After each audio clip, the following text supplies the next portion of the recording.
soul of the demon. It was yet another night as young Jason sat by the fire, the flickering light casting shadows across Mrs. Margaret's wrinkled face. The flames danced, whispering secrets of the dark. Jason looked up, his eyes sparkling like the stars outside, waiting to hear stories of spirits. "Grandma, what story will you tell me tonight?" he asked eagerly. Mrs. Margaret smiled gently, patting his head. "Tonight, my dear, I will tell you the tale of the soul of the demon. But brace yourself," she began, her voice soft yet eerie. "A long time ago, when I was young, before I knew love, before I even believed in spirits, I encountered something terrifying." Mrs. Margaret's voice grew more somber. "It was late one night, and I had stayed out longer than I should have. As I made my way home, I stumbled upon a demon's soul," she said, her tone sending a shiver down Jason's spine. "I was once a dreamer, always looking toward the future with hopeful eyes," she continued, recalling a dark evening when she walked home from a friend's house. The path was longer than usual that night, maybe because of the darkness, or maybe because of the growing anxiety in her chest. The towering trees on either side of the road blocked out the moonlight, and everything was eerily quiet. That night, the world was strangely silent, Mrs. Margaret recalled, her eyes distant, as if reliving the moment. Only the sound of my footsteps echoed through the stillness. I passed by a patch of withered trees, a place known for strange occurrences. Although she had never believed in spirits, the growing shadows and whispering wind made her uneasy. The trees on the roadside loomed like giant monsters, their gnarled branches reaching out as if to grab her. Her imagination took hold, and chills ran down her spine. She reassured herself, "It's just your mind playing tricks." But as she neared a particularly ominous tree, its twisted branches seemed to sway in the wind, making her heart race. "The closer I got, the more wrong it felt, like something dreadful was waiting," she said, her voice trembling slightly. Suddenly, a cold gust of wind swept over her, making her shudder. "I can't explain the feeling," Mrs. Margaret said. "It was as if someone, or something, was watching me."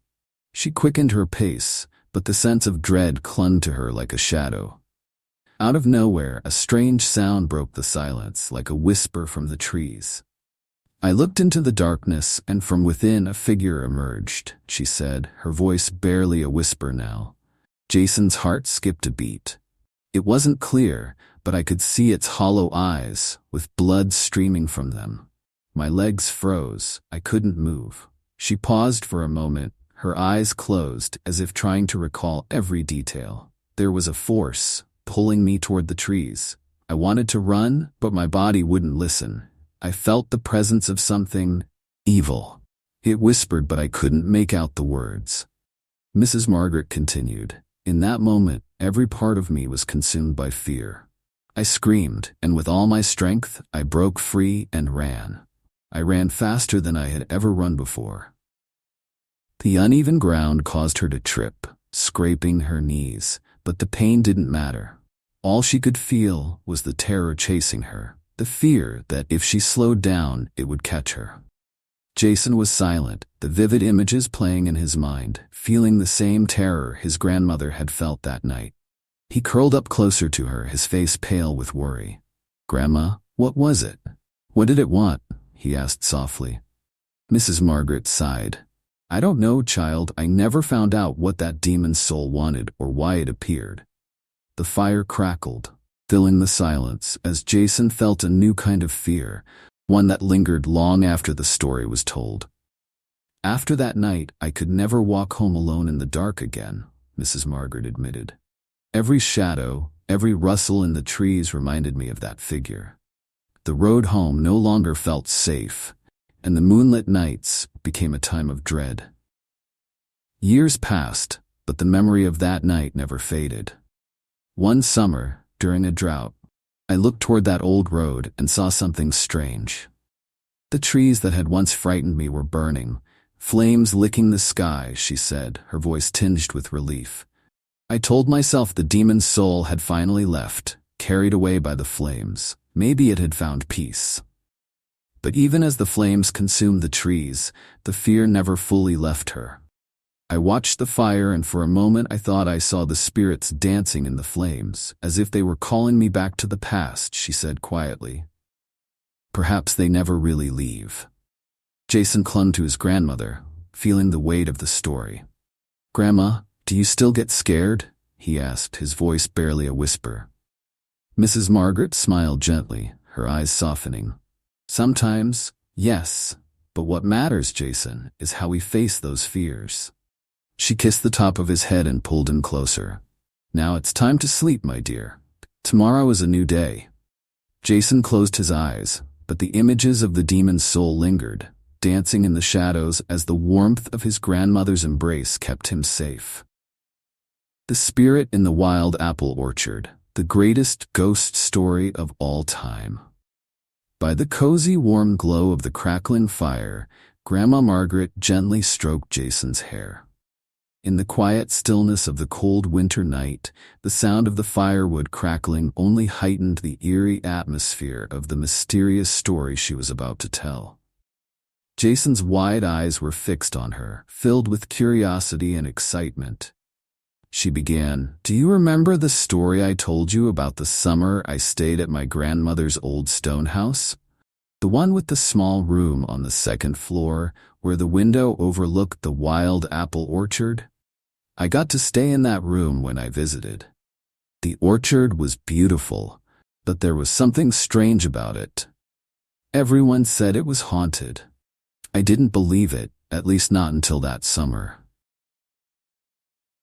Jason shivered slightly but didn't dare interrupt, waiting in anticipation as Grandma Margaret's voice lowered, becoming more serious. "Back then, I was just a little girl about 10 years old, the same age as you are now. Every day, I played around my grandmother's house, but there was something odd about that apple orchard. It was always so dark and still, not a bird or leaf would stir, unlike any other garden. My grandmother used to warn me, never go near that orchard at dusk." Jason swallowed hard and whispered, "Why, Grandma?" Grandma Margaret chuckled softly, continuing her tale. "I was so curious about it that one day I sneaked out to explore. The orchard was massive and I loved it. I picked one apple, then another, completely losing track of time. Before I knew it, I was deep in the orchard, standing under the oldest apple tree. The sun was already setting, the light fading quickly. As the last rays of sun filtered through the branches, I remembered I had to leave before dark. But I had played too long and forgotten the path. Panic set in, but I tried to stay calm and find my way back. However, the orchard was so overgrown that the path I came on had disappeared." Jason's heart raced as Grandma Margaret's voice took on a tense, urgent tone. "I ran, trying to find a way out, but it was like the orchard was trapping me. I was lost. Fear overtook me as I realized I didn't know how to get back. And then it happened. While sitting beneath that old apple tree sobbing, I heard it. Laughter. Faint at first, like children playing. I froze, trying to listen closer. The laughter grew louder, nearer, until it was right behind me. Terrified, I sprang up and ran, branches clawing at me like they were trying to hold me back. But no matter how hard I ran, I couldn't escape the orchard. I was trapped." Grandma Margaret paused, her eyes distant, reliving the terrifying memory. It was twilight now, and I stopped near another tree. The air was thick with dread. Then I saw it, the apple trees in the distance shaking violently. My heart pounded. The children's laughter echoed through the trees following me. My legs were weak, I could barely move. And then I saw her. Jason leaned in closer, barely breathing. High up in the branches of the tree in front of me was a woman, cradling a baby. Her eyes were dark, hollow pits, and her long hair cascaded down to the ground. I was paralyzed with fear. I collapsed to the ground and passed out. In my dream, I saw the baby clearly, wrapped in white cloth.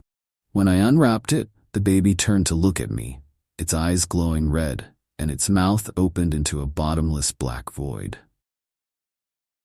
Jason's skin crawled as Grandma Margaret spoke. She continued, "I don't remember much after that. My grandmother found me just as darkness had fully fallen. She had been searching for me with others from the house. They knew I must have been in the orchard. I was sick for 3 days after that." Jason shuddered and asked, trembling, "Did you ever go back to the orchard, Grandma?" Grandma Margaret shook her head gravely. "No, my dear. I never stepped foot in that orchard again. Even now, I still see the faces of that woman and her child in my dreams. The feeling of suffocating terror never left me. It haunted my sleep for years. My grandmother, bless her, stayed by my side those nights, comforting me. But I could never forget." Jason had nestled deeper into Grandma Margaret's lap, eyes wide with fear. His curiosity had been replaced by a quiet dread as he drifted off to sleep, still clinging to her for safety. And as she gazed into the fire, the eerie memories of that haunted orchard lingered in her mind. A chapter of her childhood that would never fade.